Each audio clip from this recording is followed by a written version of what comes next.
She lay there staring up at the ceiling, unable to try and overpower him, as she had tried that the last time he forced himself on her, and she ended up with a black eye.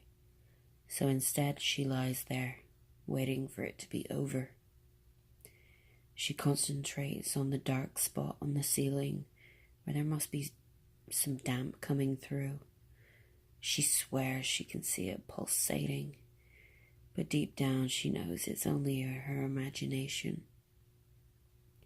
She doesn't move, and almost acts like she's playing dead, as it's easier to just let him do it and pass out, so that way it's a little less rough and a lot less painful. He finally finished and stumbled off her as if she was a diseased parasite, except he was the parasite. He lights up a cigarette, blowing smoke out into the room, staining the white wallpaper just a little bit more with every exhale and inhale that he takes. 7 years together, and 6 years of abuse and lies and paranoia. The first year was just as she had imagined a romance would be, and be the way they show it in the movies. He was a young, attractive guy who swept her off her feet before she even knew she was up in the air. She would tell her friends that meeting a stranger in a bar was still a great way to meet a great guy. And oh, how stupid she felt now for saying such romantically stupid notions. It was the usual story of abuse. As soon as she moved in with him, he changed, and changed for the worst. Probably because he got her in his claws. That's the way that she thought it must have gone.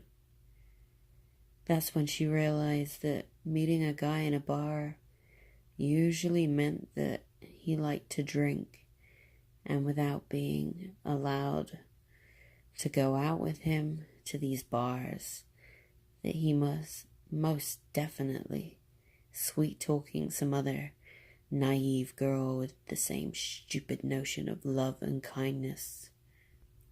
But at least he would always come home to her, which wasn't a blessing in any form.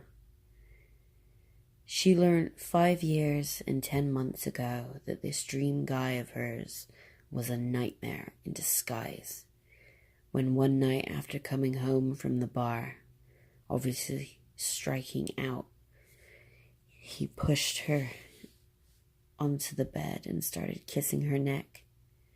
She said, No, she said, get off. She said she wasn't in the mood and didn't want to. And that was a full force head-butted straight to the nose. She woke up the next morning with a god-awful headache and dried blood on her face, where she had tried to move and was just so sore between her legs. Then she had the terrible realization that he had forced himself on her. Years later, she had had enough, and it was time for her revenge. And so, she cooked his favorite meal and laid petals on the bed. This was going to be a night to remember, she thought. As usual, he came in irate and not in the best of moods. He saw the table set up nicely, and even that infuriated him. She did her best to calm him down and remind him that it was their anniversary, and she has done all of this for him. He gobbled up the food and opened a few bottles of beer. Meanwhile, she did nothing but smile at him and say, I have a surprise for you in the bedroom, if you want it, that is. a good relax, if you want. His eyes became wide and the excitement became apparent that he knew sex was on the cards. Consensual sex, that is. He practically ran to the bedroom, not knowing a thing.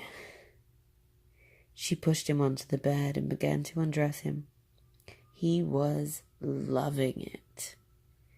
She led him down onto the bed and undressed herself and sat on top of him. He began to sweat in anticipation and alcohol consumption.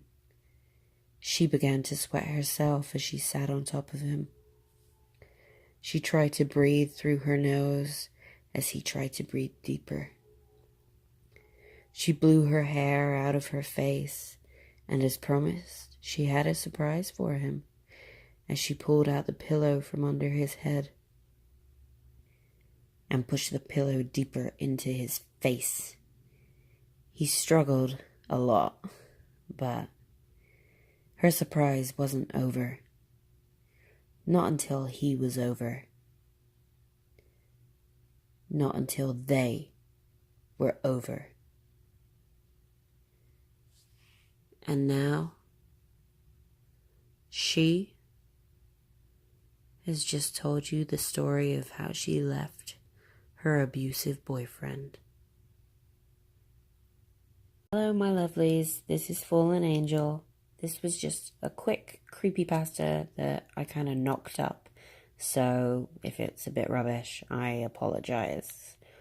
I just thought the girls needed to have a little bit of an empowerment. If you did like it, then you know what to do. You like, you subscribe, you click on your bell, and give me a comment. And I will see you for the next creepy story.